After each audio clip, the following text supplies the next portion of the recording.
நவதுர்க்கை. துர்க்கையின் 9 வடிவங்கள் நவதுர்க்கை என கூறப்படுகின்றன. நவ என்றால் 9 என்பது பொருள். துர்க்கைக்கு 9 வடிவங்கள் இருப்பதாக வேதங்கள் கூறுகின்றன.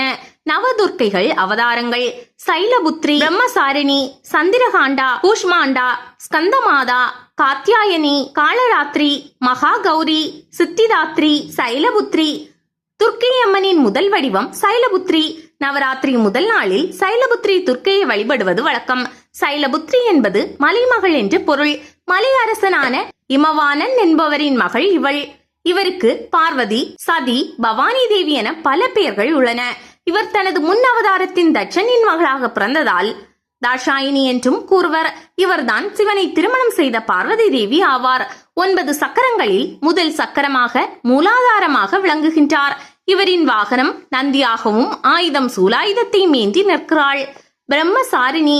நவராத்திரி திருவிழாவில் 2ஆம் நாளில் வணங்கப்படும் துர்க்கையாக பிரம்மசாரிணி தேவியை வணங்கப்படுகிறது. பிரம்மை என்றால் தபஸ், அதாவது தவம் செய்தல் என்று பொருள். மிக எளிமையாக காட்சி தரும் இந்த பிரம்மசாரிணியின் வலக்கரத்தில் கமண்டலம் காணப்படுகிறது. இந்த துர்க்கைக்கு வாகனம் ஏதும் இல்லை. சிவபெருமானை திருமணம் செய்யும் பொருட்டு பல 1000 ஆண்டுகளாக கடும் தவம் புரிந்தாள். இவரின் தவ உக்கிரம் 3 உலகங்களையும் உலுக்கியது. இறுதியில் சிவபெருமான் பிரம்மசாரிணியை திருமணம் புரிந்தார் என்பது புராண கதை.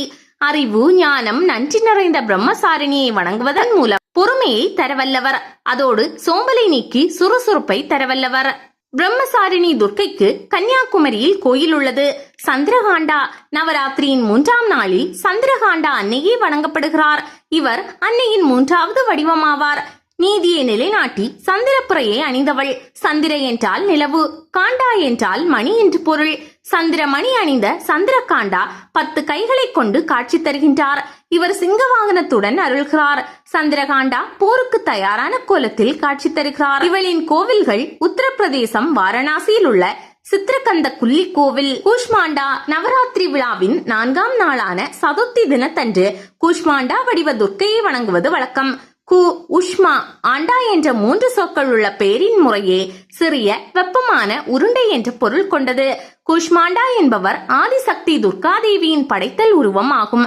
இவர் சூரிய மண்டலத்தை இயக்குவதாக கூறப்படுகின்றது. இவரை வணங்குவோர் உடல் மன வலிமை பெறுவர். கூஷ்மாண்டாவுக்கான கோவில்கள்: உத்தரப்பிரதேசம் கான்பூர் நகரில் உள்ள கதம்பூர். ஸ்கந்தமாதா. ஸ்ரீ ஸ்கந்தமாதா நவராத்திரி விழாவின் 5ஆம் நாளில் வணங்கப்படுகின்றாள். ஸ்கந்த என்றால் முருகனை குறிக்கும். மாதா என்றால் அன்னை, அதாவது முருகனின் தாய் ஆவார். இவர் தேவர்கள் மனிதர்களுக்கு பகைவர்களாக விளங்கிய சூரபத்மனை வதம் செய்தவள். தேவர்களின் சேனாதிபதியாக விளங்கும் முருகனின் தாயாக மிகவும் மதிக்கப்படுபவள் ஆவார். உருவம்: 4 கரங்களை உடைய ஸ்கந்தமாதா 2 கரங்களில் தாமரையும், 1 கரம் பக்தர்களுக்கு ஆசி வழங்குவது போன்றும், மற்றொரு கரம் மடியில் குழந்தை முருகனை ஆறுமுகத்துடன் அரவணைத்து காட்சி தருகின்றாள். இவர் தாமரை மேலமைந்து அமர்ந்து தவம் செய்பவளாக விளங்குகின்றார். இவரை வணங்குவோரை கைவிட மாட்டாள், மோட்சத்திற்கு இட்டு செல்வாள் என நம்பப்படுகிறது. மற்ற தேவிகளுக்கு இல்லாத சிறப்புகள் இவருக்குண்டு. இவரை வழிபடும் போது நாம் முருகனையும் சேர்த்து வணங்குகின்றோம். இதனால் இவரின் ஆசி நமக்கு கிட்டுகின்றது. காத்யாயனி. நவராத்திரி விழாவின் 6ஆம் நாளில் மாதா காத்யாயனியை வணங்குவது வழக்கம். முற்காலத்தில் காதா என்ற முனிவர் இருந்தார். இவருக்கு காதையா என்ற மகன் இருந்தார். காதா கடும் தவம் செய்து துர்க்கையை மகளாக பெற்றார். இதனால் இவருக்கு காத்யாயனி என்ற பெயர் வந்தது. இவருக்கு மகிஷாசுர மர்த்தினி என்ற பெயரும் உண்டு.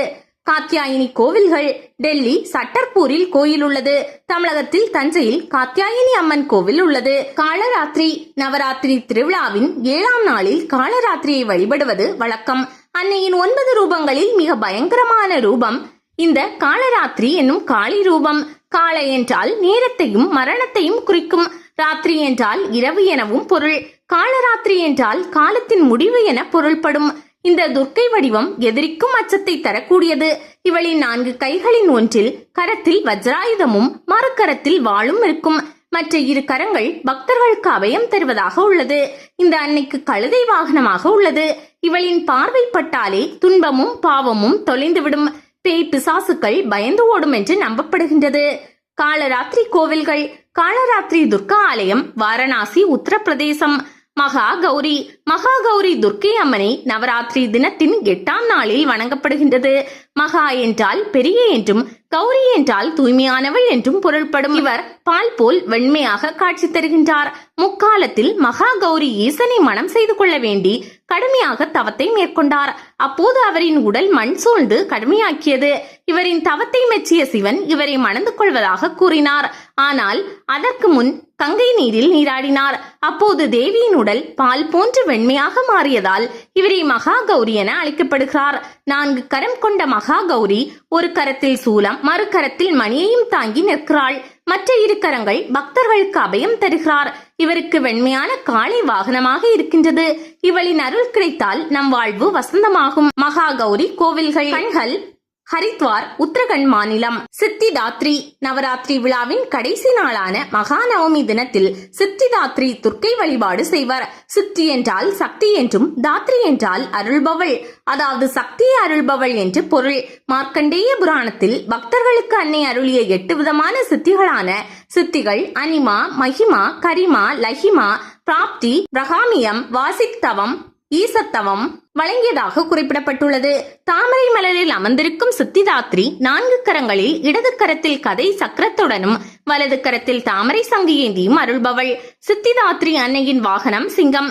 சிவன் பெருமானே இவளை வழிபாடு செய்து அனைத்து சக்திகளையும் பெற்று அர்த்தநாரீஸ்வரர் ஆனார் என தேவி புராணம் கூறுகிறது. மோட்சத்தை அளிக்கக்கூடிய சித்திதாத்ரி தேவியை எந்நேரமும் மனிதர், தேவர், முனிவர், யட்சர், கிங்கணர் வழிபடுவர்.